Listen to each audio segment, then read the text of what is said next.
All right, so we're making progress. We're animating, we're making solids and colors and thinking about audio, timing, synchronization of movement, choreography, and it's pretty awesome.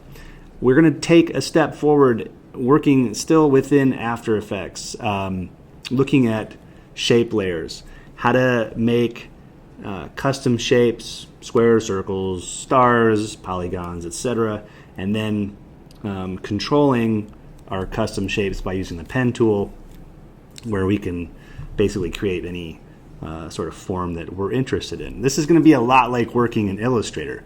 These are fairly simple tools, but the concepts and mechanisms within these new objects are fairly complicated. So pay attention and play around with it so that you get pretty comfortable with how this process works and how to use it to your advantage. Okay, I have a project here that has a comp, and I am going to do a combination of working with just a solid layer and then shape layers, because I want us to get in the pattern or in the mindset or habit of knowing what to use when and how. We've talked about the background color of a composition before and how you can change it, but I'm leaving my composition color just black because I want to use a solid to be that color if I want a background, which typically we do. So I'm going to do layer, new, solid. And just like in some of those other videos, I'm going to pick a color. Maybe I'll go with a slightly cool white. Why does Greg never just pick absolute white or absolute black? Well, I guess I did choose absolute black, but for the composition, but it doesn't really matter. Because absolute white just doesn't really exist in the world except in the digital world. And I think that a lot of the work that we do in the digital world is trying to make things feel and marry to the physical and real world. So I typically do not shove my little color picker up into the absolute corner where everything is zeroed out or maxed out, giving me my absolute white. I like to just kind of get off of that a little bit. You can do whatever you want, but you just might be asking why I always do that. It kind of comes from working with print a lot, where, I don't know, whatever, different story. Okay, I'm going to make this my comp size. And I'm going to call that BG for background, and I'm going to hit OK. There it is. I'm done with it. I'm locking it. So it's like, okay, cool, background's done. The difference between having a solid color versus a composition color is that you have more control over it. You can get rid of it anytime if you need to. You can't really do that with a background color for a comp, but also just guarantees that there's pixel information there as I render out. I wouldn't end up having an alpha channel, meaning a transparency. Until I know I really need it, then I can turn that layer off if it's the case. All right, so toolbar along the top of the After Effects interface window here.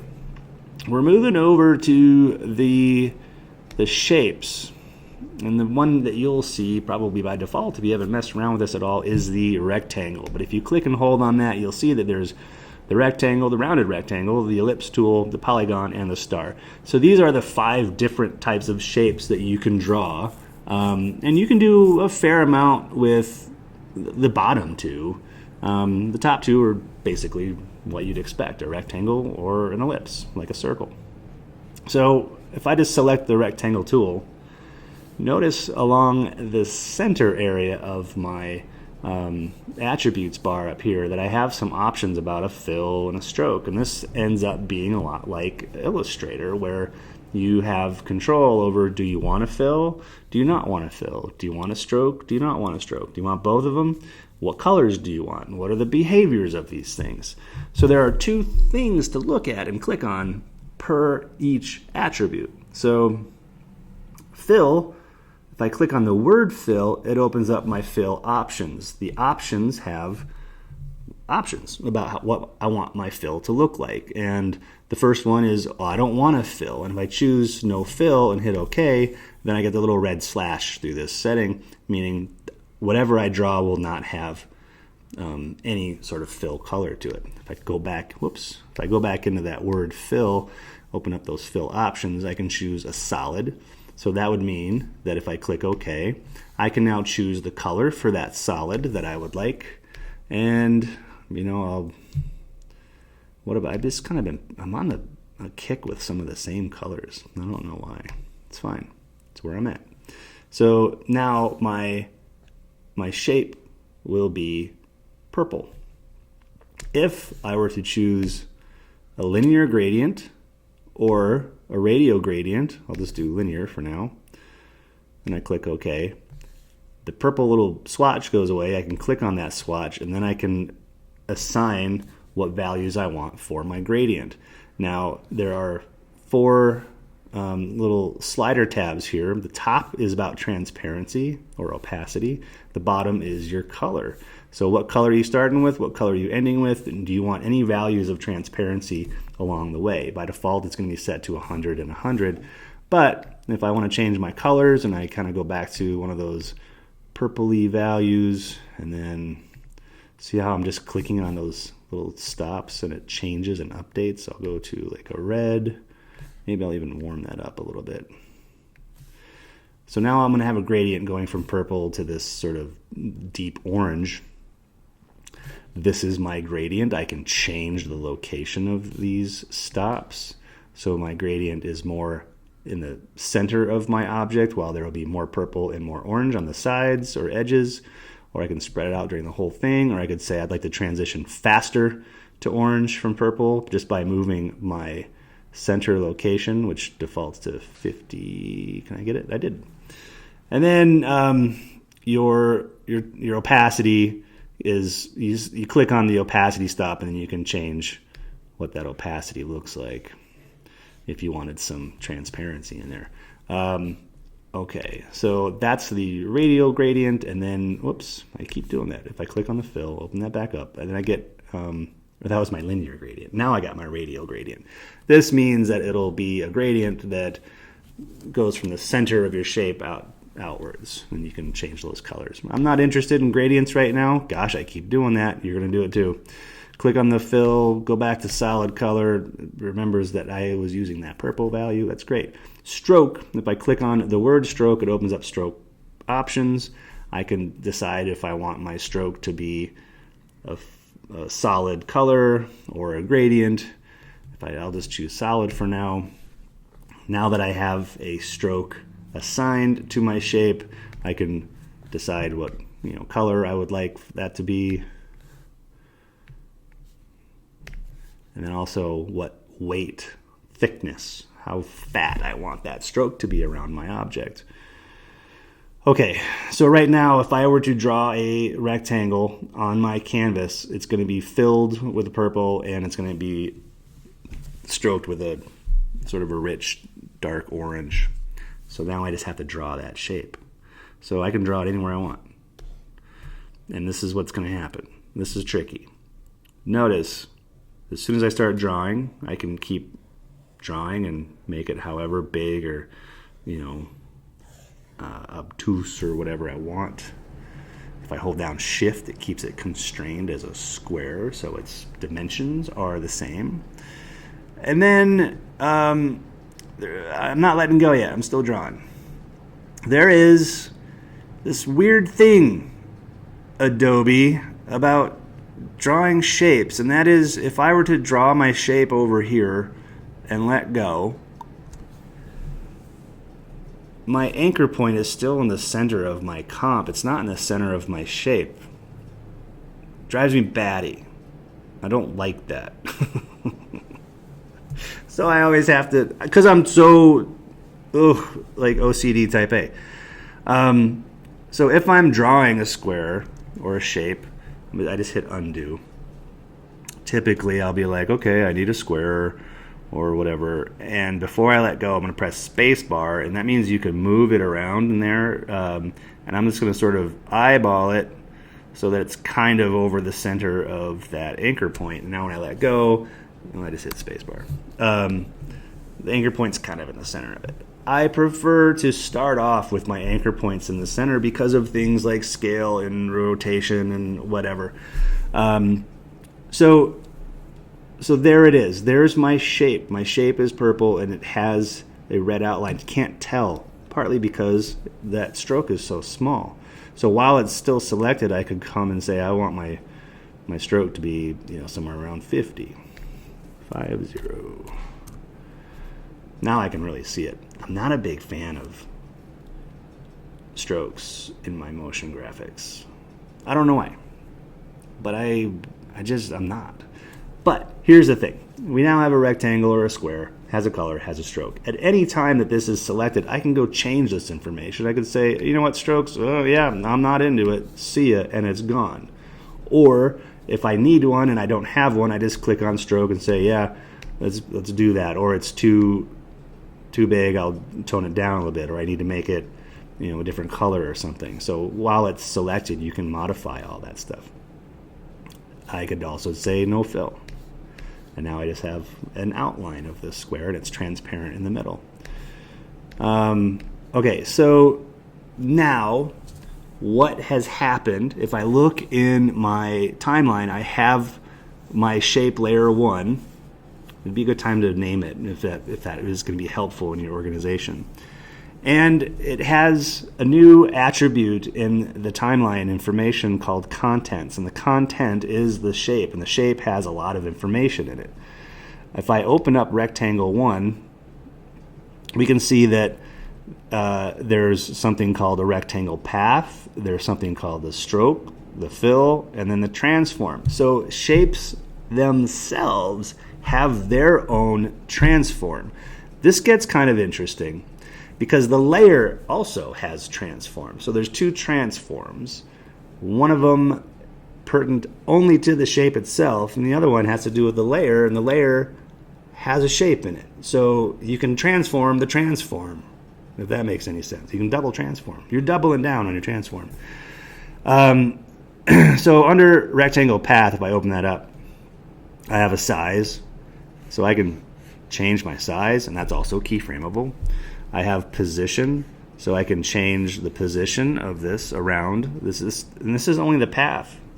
This doesn't even have to do with the transformation of position inside the contents. It gets a little weird. And then I have roundness, so I could round that corner value of those, the corners on the square, all to the point where it's a circle. May as well have just drawn a circle. But here you can soften things down a little bit if you like that. And then under stroke, we have the color of our stroke.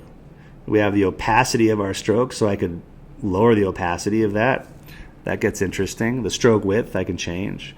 The line cap and the line join, these are ways that you can deal with the edges or the corners of this. Looks like I still have a little bit of roundness in there. That's fine. And these are all things you can change. You can keyframe them. It's all cool. The fill, I can also change that, change its opacity. So you have control over all these different assets of your square. It's pretty awesome. And then our transform, we have what we would normally expect: anchor point, position, scale. And then we get into some new stuff. We have skew and skew axis, and then rotation opacity. So all of these attributes exist within the shape itself. Notice my position is -6 and -2. I'm going to zero those out. That's going to guarantee, boom, boom, boom, that my shape is dead center with my anchor point. That pleases me. Skew allows you to skew, so that's a new one. And then your skew axis, it's kind of fun. If you animated that, it's gooey. It's just the point in which you're skewing around. So all of these things are ways to control your shape. But like I said, there's also the transform for the layer itself. Here's where this gets interesting. With my layer selected, if I took my rectangle tool again and drew another rectangle, notice the bounding box is growing It's because I'm having two shapes now in the same layer. Two shapes in the same layer. This is going to get a little bit overwhelming, but it's, I mean, it potentially could be kind of cool. This layer, or this shape has all of its own attributes. So I could go change my fill color to be something different, and it just changes this one. I can change its stroke values, and I could skew it and whatnot, and it wouldn't affect the other one. But since the layer itself has a transform, it deals with all of them together. So that's where things get really kind of interesting. If you're dealing with multiple shapes in one layer, you can do a master control transform, opacity changes, scale, position, whatever, rotation, and that will deal with all of them together. So what if I just got a little crazy bone in my body and I went into transform and I rotated, or I animated rotation over the 5 seconds to do like one full revolution. So now that rectangle is rotating that way. I kind of wanted this guy to be a little bit more over here. And then I'm going to rotate that one in a negative. So I'll keyframe that and go -1 by the end. -1. So let's go counterclockwise. So now I've got two shapes. They're animating. You know, no big deal. But now if I took the actual transform for the entire layer and I rotated that over the 5 seconds to be one revolution, I now get, oh, that's really weird. I didn't expect that. My rotation of counterclockwise full rotation over the same amount of time that the square was going counterclockwise, it like it counters it. So maybe I'll do two. That way we can actually see how it'll rotate on its own. Barely. Oh, I hate it. Maybe, I'll do 3. I just want to see it so you can actually tell.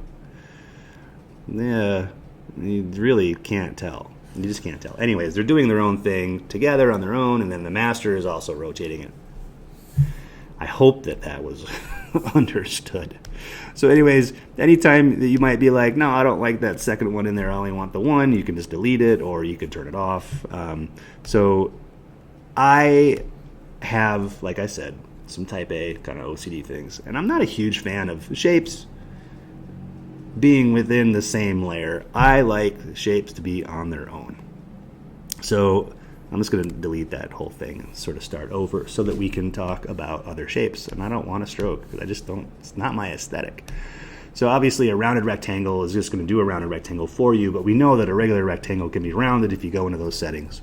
Whatever, it's sort of silly. An ellipse is going to do the same thing, only it'll be a circle. And you have all the same attributes. Now, where we get a little bit different is Polygon and Star Tool. The Polygon tool will allow me to draw, oh boy, I was futzing with this earlier and I was going all kind of crazy. Let me just reset this real quick so that it looks normal. I only want 5, and I want this to be 0, and I want that to be, what, 100, I think, maybe? 100? And 100? Yeah? Nope, I want that to be 0.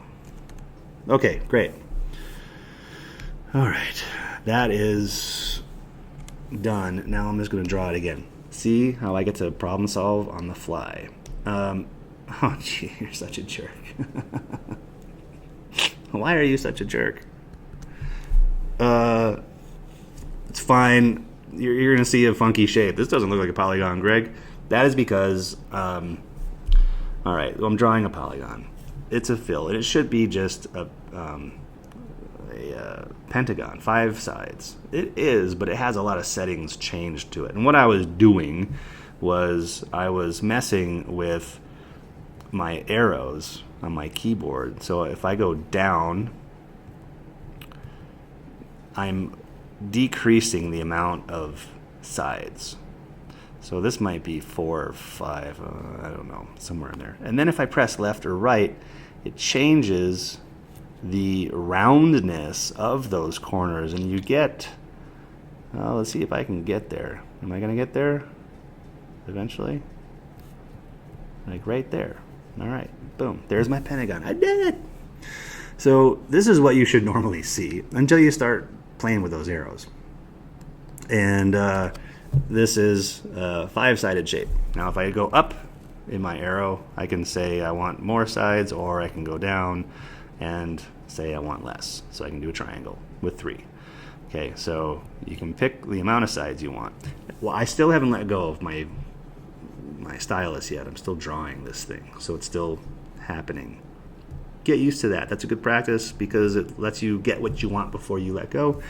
So if I was to hold down some keys while I'm doing this, and this is not doing what I want it to do. That's interesting. Oh, because it's not. It's a star. I was getting confused with the star. Okay, so I'm just going to call it good with the 6-sided shape.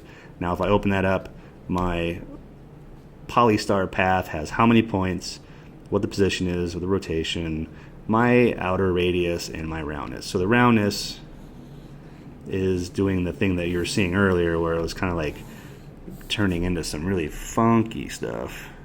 Something, like that is what I had it. But you can see how you're messing with the roundness of those corners is kind of neat. Let's go 0. So all animatable, and then it also has the stroke, the fill, and the transformation. Okay, that is the polygon. Now I'm going to do a star. This is what I was trying to do earlier. All right, star. My star, up and down arrow, will say how many points to that star do you want.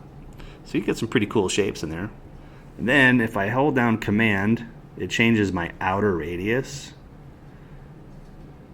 And if I bring it down real low and then let go and then scale out again, now I have sort of a different looking star. But from there, if I was to pull again, holding down Command, I can change that. So you can do a combination of letting go of the command and then pushing it again to get different results. This is all just doing it by hand. Okay. And that's basically what you can do while you draw it. Now if we look at it, Polystar Path has how many points, what the position rotation is, the inner radius, so you can even go outwards, right? You can kind of make it breathe, the outer radius, and then again we have the inner and outer roundness, so you can make it more look like a splat, or kind of turn it in on itself. It starts to look like a flower, and back to 0-ish. And then your outer roundness is going to do those points, and it's going to either soften them up or it's going to turn them in kind of like a negative Bezier. But if you watch this kind of going in and out, it's pretty mesmerizing. That could be animated. That'd be really kind of fun. All right, so those are your shapes, and I need you to play around with them. Oh yeah, I was saying about how I don't like to have multiple shapes in one layer. So there's something you need to know about these shape options, is that if my layer is selected and I draw another shape, it puts it in that same layer. However, if my layer is not selected and I go to draw another shape, it just gives me a new layer. And I find it to be more manageable for the way that I work. So I don't know, there are times I have done multiple shapes inside of the same layer, but to know that you have to deselect it in order to draw a new one, that's pretty critical. All right, the other thing is that, I'm just going to get rid of those, is that we can make our own shapes with the pen tool, like I was saying. So when I select the pen tool, I have the same options here, my fill, my stroke. I do have adding a vertex, deleting a vertex, converting the vertex, or there's a mask feather tool, which we'll get into when we do masks. But this is a click and move scenario where I can create whatever I want, and once I close the loop, meaning my last click is on my first click, it's finishing the loop, my shape is made. So now I have a totally unique shape, which is not available from the shapes that they offer by default. I get to draw what I want, and that is just by clicking and moving your points around. Now if I click and hold, I get Beziers. And this is, if you worked with Illustrator, or maybe even you've done this in Photoshop, this should feel familiar. So now I've got a blobby shape. That's by giving my sharp corners actual curve information and instructions by my Bezier tool. That's great. At any time I want to edit this thing and maybe get rid of a point or add points, this is the add point, so I can add a point here, or I can do the delete vertex tool and get rid of points to simplify the artwork a little bit. And then we have the convert vertex tool, which deals with that curve, or absolutely getting rid of it just by clicking on those points. So now it's more of a polygon that has straight and hard corners. So that is the pen tool. The pen tool, if you need to manipulate any of those points, you can use your selection tool and say, you just want to go back and edit this stuff. These are all points that are editable over time as well. So if I go into my contents and I have shape 1, there's my path. I can keyframe that path to say up from there I want to record that, and now I'm going to make this all move to be something different. And over time we have some morphing, or maybe you've heard of tweening. It's kind of like a tweening. So I'm moving those points and keyframing that over time from the path feature that is found in the shape 1 contents of the layer. Okay, that's all we're going to cover. It was quite a bit. We've got to mess with this because we're dealing with shapes in a project. So I want to see you get control over this and demonstrate that you actually can make it happen. All right, thank you. We'll see you in the next video.